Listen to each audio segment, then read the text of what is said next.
दोस्तों नमस्कार।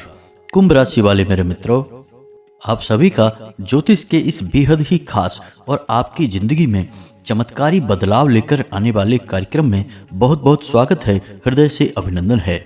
माता रानी आपकी हर मनोकामना पूरी करें और जीवन के हर क्षेत्र में आपका साथ दें। दोस्तों, आज ही अपनी पूजा घर में चुपचाप लाकर रख लो ये दो चीजें और आप देखेंगे कि आपके द्वारा की जाने वाली हर छोटी बड़ी पूजा का आपको कई गुना अधिक परिणाम प्राप्त होगा। भगवान का आशीर्वाद आपको प्राप्त होगा, जिससे आपके जीवन में आ रही छोटी मोटी अड़चनें और बाधाएं अपने आप ही समाप्त होने लगेंगी।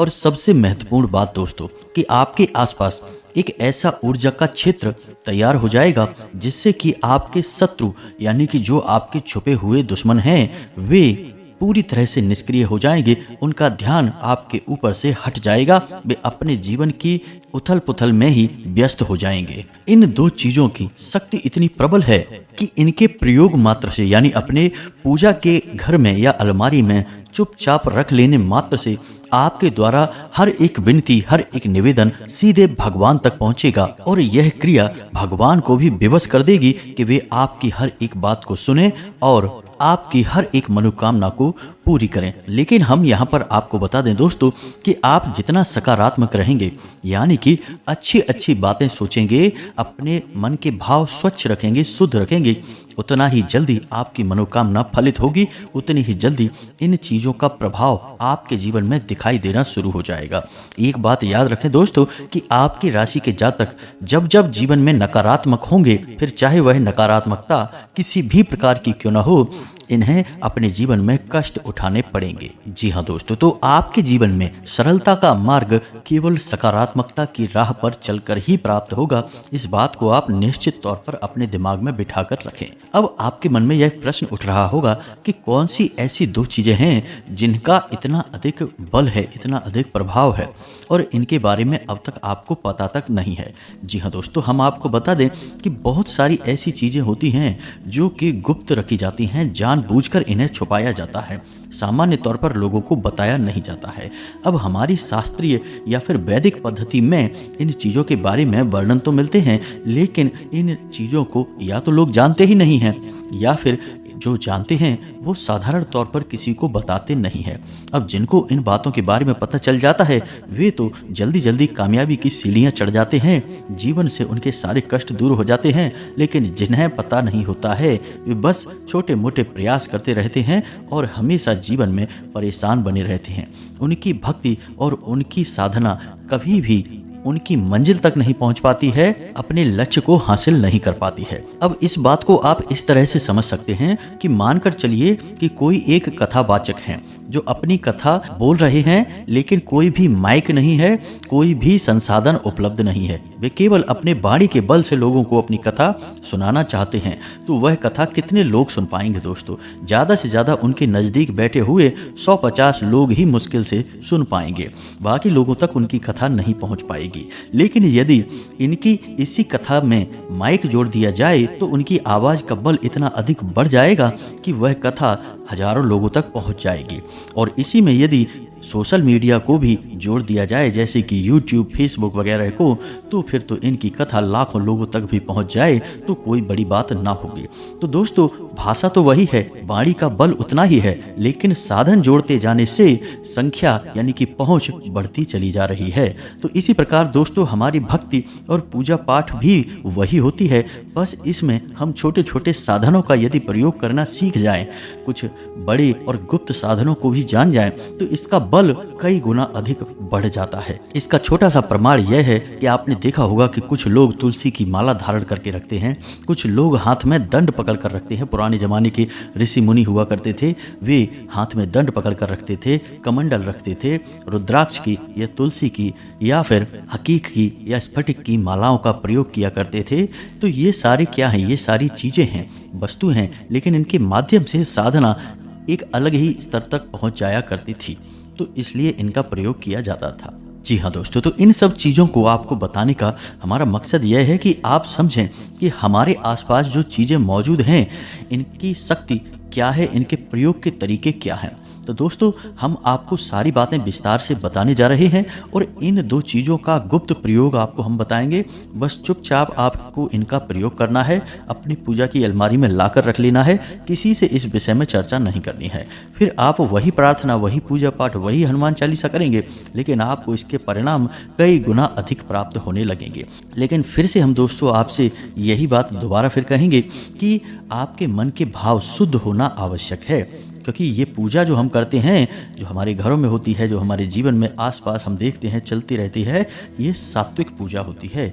और यहाँ पर हमारा सत्य यानी कि हमारी मन की शुद्धता बहुत अधिक आवश्यक होती है। यदि यहाँ पर हमने मन में थोड़ा सा भी मैल उत्पन्न किया यानी नकारात्मकता लेकर आए, तो फिर हमारा हर एक प्रयास असफल हो जाएगा, फिर किसी भी प्रकार का आपको लाभ प्राप्त होगा ही नहीं। तो यह आप अपने दिमाग में बात पूरी तरह से बैठा कर रखें। तो चलिए दोस्तों आज के इस महत्वपूर्ण वीडियो को प्रारंभ करते हैं, लेकिन इससे पहले आपसे एक निवेदन है कि पूरे भाव के साथ माता रानी को याद करें और कमेंट में जय माँ भद्रकाली कृपा करो अवश्य लिखें। 1 बार नहीं 3 बार लिखें। माता रानी आपकी पुकार को अवश्य ही सुन लेगी।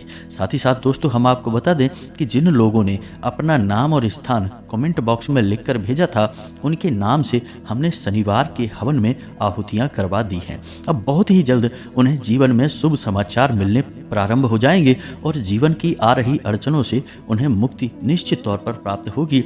हमें माता रानी पर पूरा विश्वास है और यह सब क्रियाएं जो हम कर रहे हैं, ये सब माता रानी के आदेश से ही की जा रही हैं, उन्हीं की प्रेरणा है। इसी के साथ साथ दोस्तों आपसे एक निवेदन और है कि यदि आप चैनल पर पहली बार आए हैं तो सब्सक्राइब करके बगल में जो घंटी का निशान है उसे अवश्य दबा दें।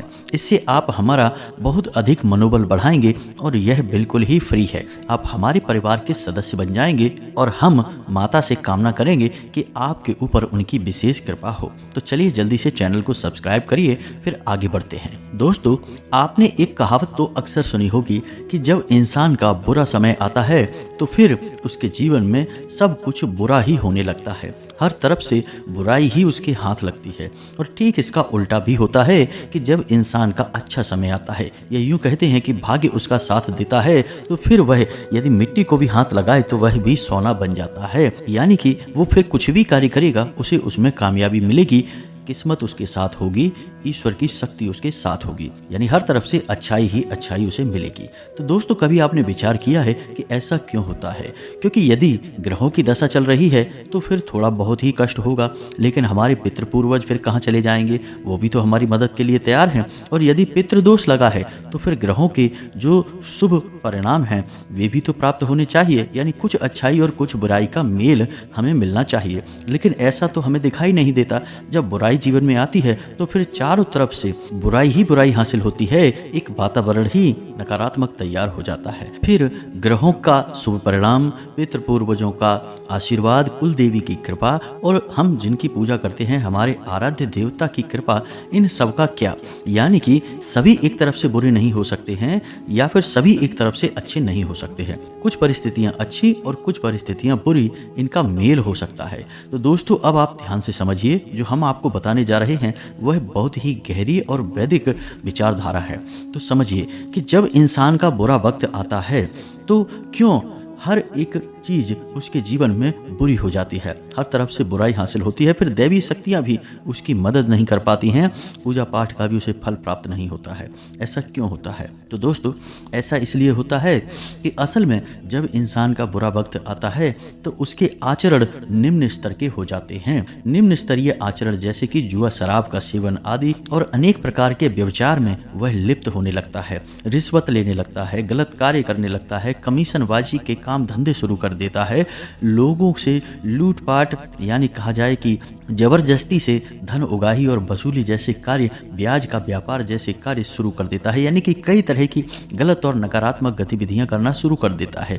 अब इससे नकारात्मकता एकत्रित होती रहती है। जी हाँ दोस्तों, जब धीरे धीरे यह नकारात्मक ऊर्जा बढ़ती जाती है तो एक समय ऐसा आता है कि यह पाप का घड़ा भर जाता है। जी हाँ दोस्तों, आपने सुना ही होगा कि पाप का घड़ा अब फूटने वाला है, यानी कि यह नकारात्मकता जब अत्यधिक मात्रा में बढ़ जाती है तो फिर यह इंसान को चारों तरफ से घेर लेती है और जब यह नकारात्मकता चारों तरफ से इंसान को घेरती है तो फिर यह एक आवरण बन जाता है, यानी एक खोल जैसा बन जाता है जिसके अंदर इंसान कैद रहता है। अब यह ऊर्जा उसे दिखाई अवश्य नहीं देती है, क्योंकि ऊर्जाएं कभी दिखती नहीं हैं, ऊर्जाएं महसूस करने की चीज होती है। तो अब आप समझिए कि जब आपके आसपास नकारात्मक ऊर्जा का वातावरण तैयार हो चुका है तो वह कैसी ऊर्जाओं को आकर्षित करेगा। नकारात्मक ऊर्जा तो नकारात्मक ऊर्जा को ही आकर्षित करेगी और सकारात्मक ऊर्जा सकारात्मक ऊर्जा को ही आकर्षित करेगी। लेकिन आपके आसपास तो आपके कर्मों के आधार पर नकारात्मक ऊर्जा का वातावरण तैयार हो चुका है। तो अब आपको ना तो देवी देवताओं की पूजा पाठ का फल प्राप्त होगा, न कुल देवी या देवता का आपको आशीर्वाद प्राप्त होगा, ना ही पितृ देवता आपकी मदद कर पाएंगे और ना ही आपके आराध्य ही आपकी मदद कर पाएंगे। कोई भी आपकी मदद नहीं कर पाएगा। फिर चारों तरफ से आपका बुरा वक्त शुरू हो जाएगा। तो अब ऐसी में इंसान क्या करे दोस्तों, क्योंकि बहुत सारे जातक अपने जीवन में इस प्रकार का समय देख रहे हैं या फिर थोड़ा बहुत यह अनुभव तो अवश्य कर रहे हैं कि कहीं ना कहीं से कुछ ना कुछ बुराई जीवन में अवश्य आ रही है। जी हाँ दोस्तों, तो ऐसे में अब जातक क्या करे, यह विचारणीय विषय है। तो दोस्तों हम आपको बता दें कि सबसे बड़ी जो प्रक्रिया है एक जातक को करनी चाहिए, एक इंसान को करनी चाहिए, वह यह है कि अपने कर्मों का आकलन अवश्य करे और जहाँ भी उसे अपने कर्मों में नकारात्मकता दिखाई दे उन कर्मों को तुरंत बंद कर देना चाहिए। इसका बहुत बड़ा प्रभाव आपके जीवन में दिखाई देगा। साथ ही साथ कुछ ऐसे अच्छे कर्म हैं जिन्हें भी चुपचाप करते रहना चाहिए, जैसे कि मछली को दाना डालना, चिड़ियों को दाना डालना, अंधों को और भिखारियों को भोजन कराना, साथ ही साथ गुप्त रूप से अन्न और धन का दान करते रहना। अब समस्या यह है कि लोग इसमें भी प्रचार करना शुरू कर देते हैं, दान करते हैं 100 रुपए और दुनिया भर में गा गा कर बता देते हैं। जैसे ही आपने अपने दान का बखान शुरू किया वैसे ही दान का पूरा महत्व समाप्त हो जाता है। फिर दान करने के बाद भी आपको उसका पुण्य, उसका फल, सकारात्मक ऊर्जा प्राप्त नहीं होगी। अब कोई क्या करे, अपना दान भी कर रहे हैं और बताए भी नहीं, तो यह तो बहुत बुरा लगता है कि भैया पैसा भी चला गया, मेहनत भी चली गई और हमने किसी को बता भी नहीं पाया, नाम भी नहीं कमा पाया। तो दोस्तों हमारी वैदिक परंपरा में दान को प्रचार का माध्यम नहीं बताया गया है, यह गुप्त रूप से होना चाहिए। प्रचार करने के लिए आप कोई दूसरा कार्य करिए, कुछ ऐसा कर्म करिए जिससे आपका स्वयं ही प्रचार हो जाए, लेकिन दान कर्म से प्रचार नहीं करना है, यह बहुत ही गुप्त प्रक्रिया है। तो आप कुछ छोटे छोटे ऐसे कार्य अवश्य करते रहिए, लेकिन इस सबसे महत्वपूर्ण बात यह है कि किसी एक आराध्य में अपनी भक्ति पूरी तरह से दृढ़ कर लीजिए। तो इन सब बातों को दोस्तों हम आपको इसलिए बता रहे हैं कि कई बार हम कमेंट में ऐसे पढ़ते हैं कि गुरुजी हमारा तो बहुत ही बुरा वक्त चल रहा है, हर तरफ से केवल बुराई ही बुराई दिखाई दे रही है, जीवन में पूरी तरह से अंधकार छा गया है। तो अब ऐसे में हम क्या करें? तो याद रखें दोस्तों कि नकारात्मकता है यानी बुरे कर्म हैं, ये किसी बीमारी की तरह हमारे जीवन में आते हैं। हमें पता भी नहीं चलता कि कब नकारात्मकता ने हमें घेरना शुरू कर दिया है, हम किस बुराई में लिप्त होने लगे हैं, हमें पता भी नहीं चलता है। लेकिन यदि हम सतर्क रहें, जागृत रहें, तो हमें इनका एहसास समय रहते हो जाता है।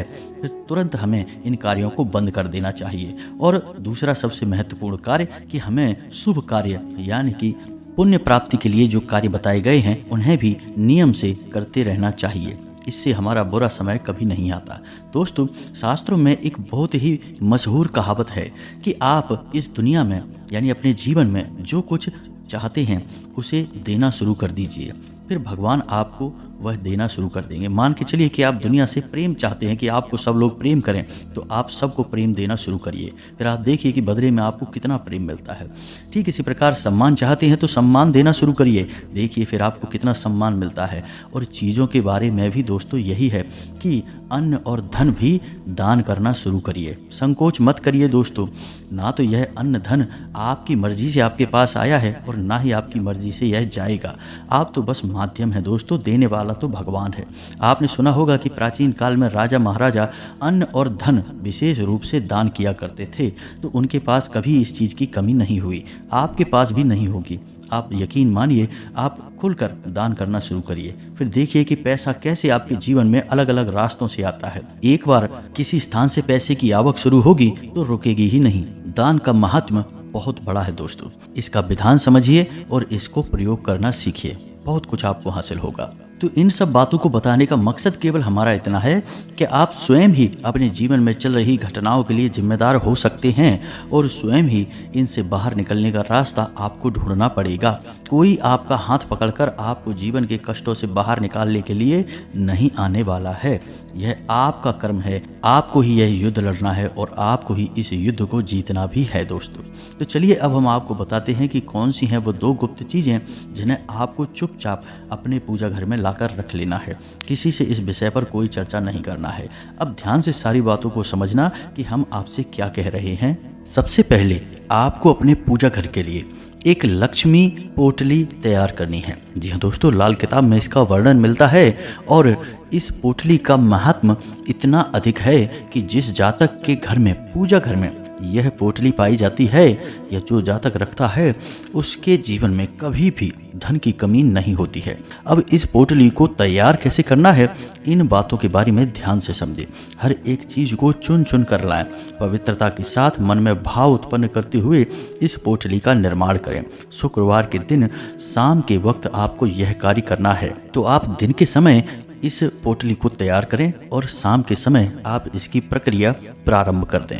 अब आपको सबसे पहले इस पोटली के लिए क्या क्या सामग्री चाहिए वह ध्यान से समझें। सबसे पहले आपको लाल रंग का एक कपड़ा चाहिए, लाल रंग का ही एक धागा चाहिए जिससे यह पोटली का निर्माण किया जाएगा।